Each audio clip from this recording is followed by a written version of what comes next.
ये बताओ ये कौन है, ये दोनों बालक कौन है? क्योंकि मैं विदेह राज जनक आज तक मेरा मन किसी को देख करके भ्रमित नहीं हुआ, आज तक मेरा मन किसी को देख करके मोहित नहीं हुआ। लेकिन ना जाने इन दोनों बालकों को देख करके ऐसा क्यों लगता है कि जैसे जैसे मैं जिस इष्ट की आराधना करता हूँ वही इस धराधाम पर पधार चुके हो। जिन चरण कमलों की मैं वंदना करता हूँ मुझे ऐसा क्यों लग रहा है कि ये वही है। मेरा मन रूपी भौरा इनके चरणों का रसपान क्यों करना चाहता है? मुझे ये बता दो ये कौन है, कौन है ये? इससे पहले कि विश्वामित्र जी बताते, राम जी ने धीरे से गुरु जी का हाथ पकड़ा और इशारा कर दिया कि गुरु जी बताना मत, ये मत बताना कि कौन है। तब महाराज ने कह दिया, मुनि विश्वामित्र जी ने, कि आप तो जनक हैं, आप तो विदेह राज हैं, आप तो वैरागी हैं, विरक्त हैं, आप जैसा ज्ञानी कोई नहीं हो सकता। आपकी परख क्या कहती है? यदि आपका मन ये स्वीकार रहा है कि ये ईश्वर है तो हो सकता है ईश्वर हो, पर मैं इतना जानता हूं कि ये अयोध्या के राजा अवध नरेश महाराज दशरथ के पुत्र हैं राम और लक्ष्मण, इनसे ज्यादा मैं कुछ नहीं जानता। राम जी ने हाथ जोड़ करके प्रणाम किया, धन्य हो गुरुदेव, आपने मेरे सारे राज को छुपा लिया। गए हैं, गुरुदेव ने पूजन किया, राम लक्ष्मण गए हैं फुलबगिया के निकट। माली अंदर नहीं जाने दे रहा है, राम जी ने अपने स्वरूप के दर्शन कराए, माली ने अंदर जाने दिया। वहीं जानकी जी की भेंट होती है। जानकी जी ने गौरी मैया का पूजन किया। जय जय गिरिवर राज किशोरी, जय महेश मुख चंद्र चकोरी, जय गजवदन खडानन माता, जगत जननी दामिनी दुति गाता। हे खडानन की माँ, हे कार्तिकेय की माँ, हे गजानन की माँ, मैं तुम्हें प्रणाम करती हूँ।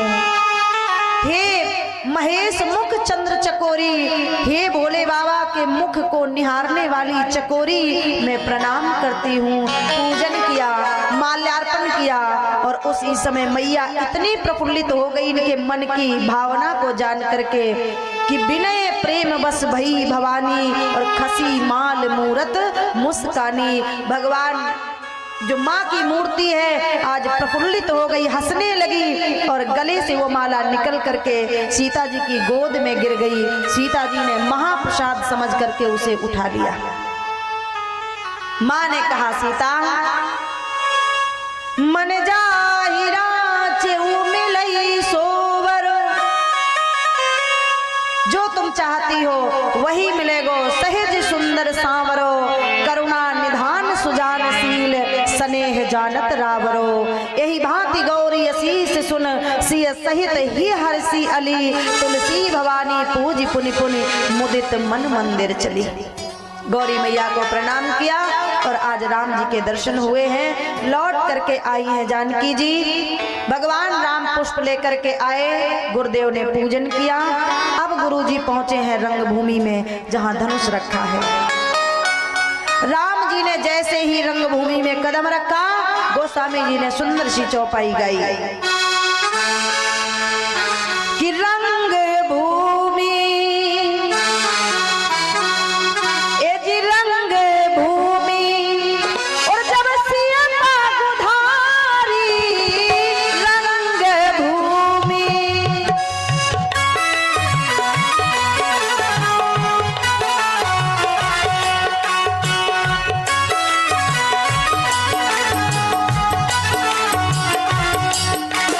रंग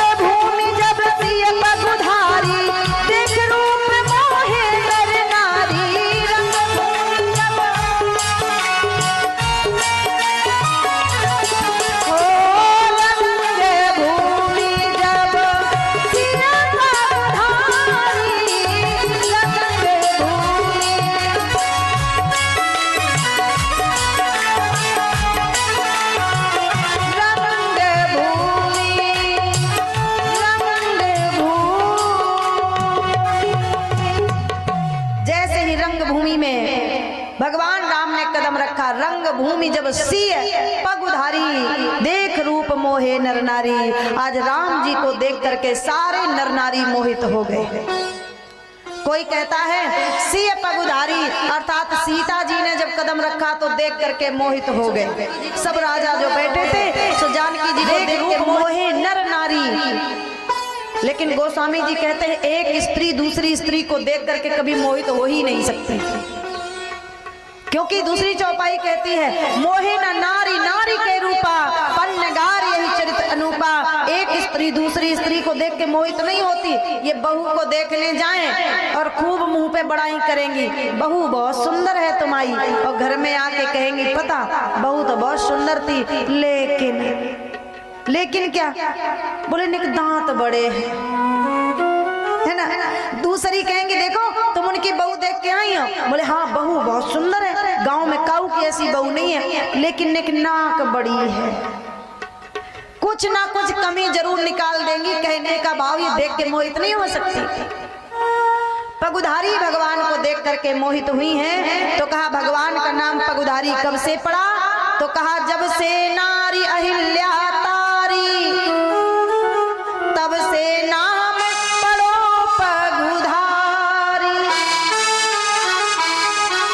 जब से लात भृगु ने मारी, तब से नाम पड़ो पगुधारी। बोलिए पगुधारी भगवान की। भगवान राम को देख करके सब नर नारी मोहित हो गए। उसी समय सब मंचन ते मंच एक सुंदर विशद विशाल, मुनि समेत दो बंधु तहां बैठा रे महिपाल।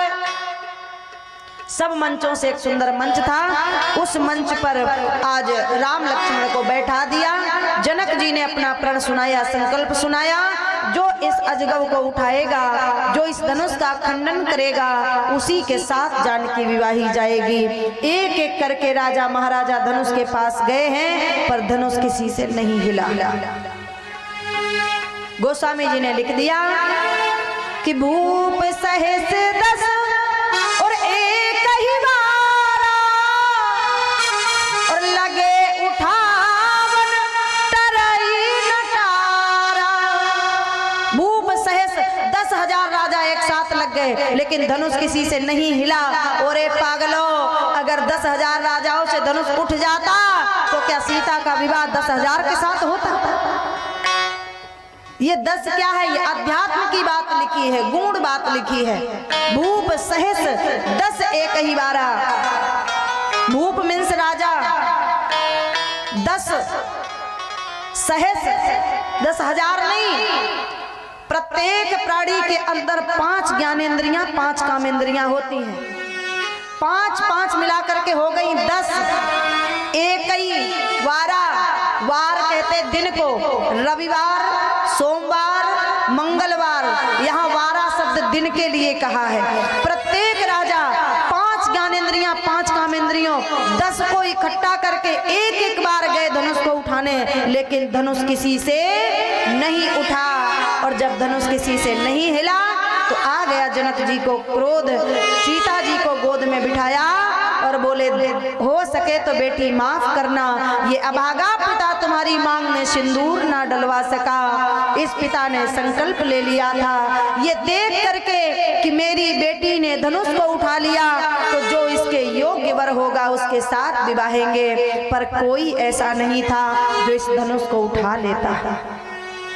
रो पड़े और राजाओं की ओर देख करके कह दिया, अरे द्वीप द्वीप के भूपति नाना, और आए सुन जो प्रण में ठाना। अरे देश देश के राजाओं महाराजाओं ये सुन करके आ गए कि जो धनुष को उठाएगा उसके साथ विवाह होगा, लेकिन चले जाओ यहाँ से। अरे तजहु आस निज निज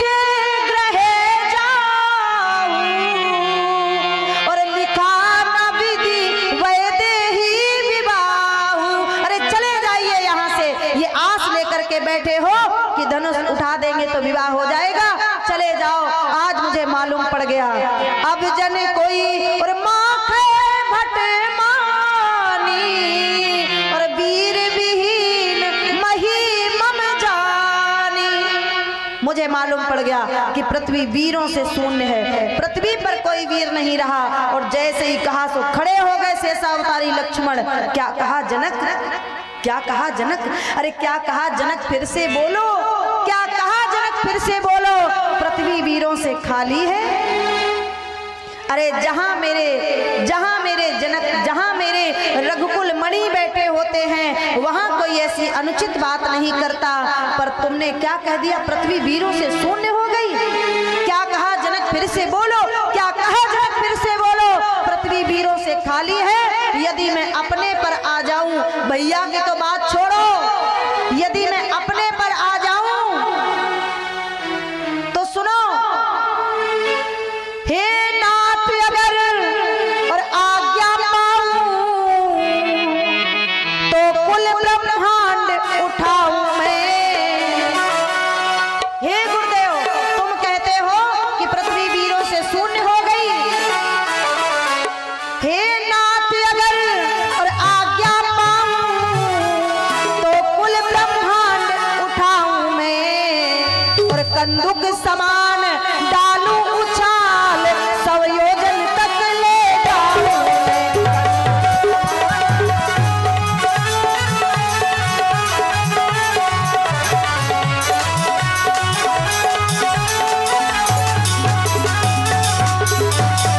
अरे क्या कहा जनक, फिर से बोलो, क्या कहा जनक, फिर से बोलो। हे नाथ अगर आज्ञा पाऊं तो कुल ब्रह्मांड उठाऊं मैं, कंदुक समान डालूं उछाल, एक गेंद के समान सारे ब्रह्मांड को उछाल दूं, 100 योजन तक ले जाऊं मैं। क्या कहा जनक, फिर से बोलो, क्या कहा जनक, फिर से बोलो। पृथ्वी वीरों से खाली है। अरे मैं अपने पर आ जाऊं तो 14 लोगों को पलट पलट जल थल को एक दिखा दूं मैं, और रोक दूं हवा की चाल अभी, या 7 सिंधु सुखा दूं मैं। क्या कहा जनक, फिर से बोलो, क्या कहा जनक, फिर से बोलो। पृथ्वी वीरों से खाली है। कैसे कह दिया, अरे तुमने ये कैसे कह दिया कि पृथ्वी वीरों से शून्य है। गुरुजी, अगर मैं गुरुदेव की आज्ञा पा जाऊं तो छत्रक दंड की और तरह छड़ में, तुम इस धनुष की बात करते हो, मैं सारे ब्रह्मांड की बात कर रहा हूं। हे जनक, हे छत्रक दंड की और तरह छड़ में, और ये छतरी सी अगर गिराऊं ना तो शपथ तुम्हारे और चरणों की, जीवन में धनुष उठाऊं ना तो शपथ।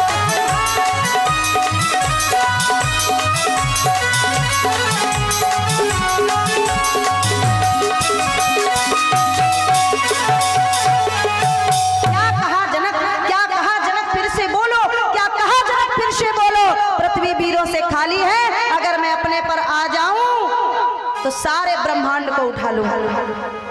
अगर मैं अपने पर आ जाऊं, जो तुम्हारा अनुशासन पाऊं, कंदुक इव ब्रह्मांड उठाऊं। जो राजा बैठे थे क्रोधी अहंकारी राक्षस, बोले भैया हमने पहले ही कही थी घर भाग चलो, हमने पहले ही कही थी घर भाग चलो। अरे ये तो कहने लगा कंदुक इव ब्रह्मांड उठाऊं। तो एक राजा बोलो, ओ पागल, तेरो घर का ब्रह्मांड ते अलग है। तब तक लक्ष्मण जी ने कह दिया, इतना ही नहीं, काचे घट जिम डारो फोड़ी, मैं कच्चे घड़े के समान तोड़ दूं। अब राजा बोले, हाय मर गए, ये तो तोड़ने पर आ गया, अब भाग चलो। अब हम कह रहे भाग चलो। राजा बैठे हैं क्रोध में, सिर नीचे किए।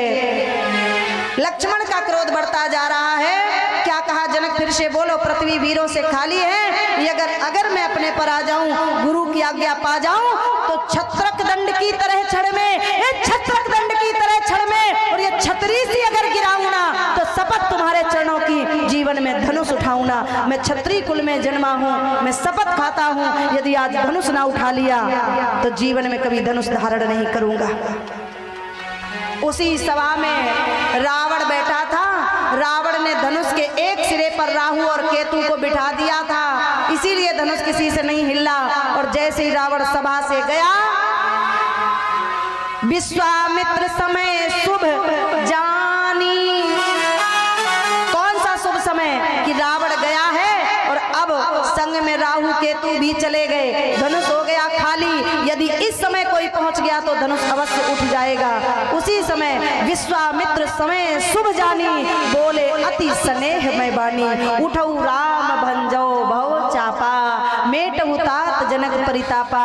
लक्ष्मण तुम बैठ जाओ, तुम्हारा नंबर अभी नहीं है। राम जी उठो। राम जी उठ करके गए और आज धनुष को प्रणाम किया। गुरु ही प्रणाम मन ही मन कीना, अति लाघाव उठाए धनुलीना। उठा लिया धनुष को हाथों में और आज ऐसे शोभायमान हो रहा था। गोस्वामी जी कहते हैं, शंकर चाप जहाज सम, सागर रघुबर बाहुबल। यदि ये धनुष एक नाव के समान है तो भगवान की भुजाएं समुद्र हो गई। शंकर चाप जहाज सम, यदि ये जहाज के समान है धनुष तो भगवान की भुजाएं समुद्र बन गई। और समुद्र के बीच में मानो कोई नौका डगमगा रही हो, ऐसे धनुष उसके बीच में तैरने लगा। शंकर चाप जहाज सम, सागर रघुबर बाहुबल। बूढ़ी सो सकल समाज, कौन चढ़ा जो प्रथमई मोहवश। इस धनुष को जो मोह में अहंकार में उठाने गया वो मानो इसी समुद्र में डूब गया हो, इसी जहाज में डूब गया हो। चढ़ा जो प्रथमई मोहवश। आज भगवान ने धनुष को उठाया, लेत चढ़ावत खेचत गाढ़े, काऊ न लखा रहे सब ठाड़े। सब देखते रह गए, एकदम अकौंधा सा हुआ। दम के उदामिनी जिमी जब लयऊ, एकदम बिजली सी चमकी और पलक झपक गई। तेई क्षण मध्य राम धनु तोड़ा। बोलिए सियावर रामचंद्र की। भगवान ने धनुष को तोड़ दिया, किसी ने नहीं देख पाया। लेत चढ़ावत खेचत गाढ़े, इन 4 शब्दों का खेल है। क्या लिया जो किसी ने नहीं देखा? तो कहा गुरु ही प्रणाम मन ही मन कीना। गुरु जी का नाम लिया, किसी ने नहीं जान पाया। चढ़ावत श्वास क्रिया को चढ़ा लिया, किसी ने नहीं जान पाए, किसी को पता न चला। खेचत ब्रह्मांड को अपने आप में खींच लिया, किसी ने नहीं देख पाया। गाढ़े, गाढ़े कहते हैं दुख को, राजा जनक का दुख लिया। ये 4 क्रियाएं की, किसी ने नहीं देख पाया। तेई क्षण मध्य राम धनु तोड़ा। भगवान राम ने धनुष को तोड़ दिया। जानकी जी जयमाल लेकर के आई हैं और आज राम के गले में जयमाल सुशोभित हुई। बोलिए सियावर रामचंद्र की जय हो। राम जी की कथा को यहीं पर हम प्रणाम करें। श्री सुखदेव जी ने कहा, राजन आओ चंद्र